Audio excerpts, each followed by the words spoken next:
Hi అండి. మీరు already CMS routine వాడుతున్నారా? అదే అండి.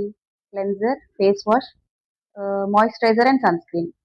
ఈ మధ్యలో మీకేదైనా పింపుల్ పాపౌట్ అవుతే, లేదన్నా పింపుల్ వదిలేసిన మచ్చ ఉంటే దానికి ట్రీట్మెంట్ వాడాలి కదా! మరి ఆ ట్రీట్మెంట్‌ని ఎక్కడ పెట్టాలి? మాయిశ్చరైజర్‌కి ముందా? వెనకాలా? లేదా సన్ స్క్రీన్‌కి ముందా? వెనకాలా? ఈ డౌట్, ఈ కన్‌ఫ్యూజన్ మీకు ఆల్రెడీ వచ్చుంటుంది కదా! సో, ఆ కన్‌ఫ్యూజన్ ఇవాళ క్లారిఫై చేద్దాం. ఎప్పుడైనా మన ఫేస్ వాష్ చేసుకున్నాక అది క్లెన్జర్ తో కావచ్చు లేదంటే ఫేస్ వాష్ తో కావచ్చు. సో నెక్స్ట్ స్టెప్ వచ్చేసి ట్రీట్మెంట్ అంటాం. So we have to treat it.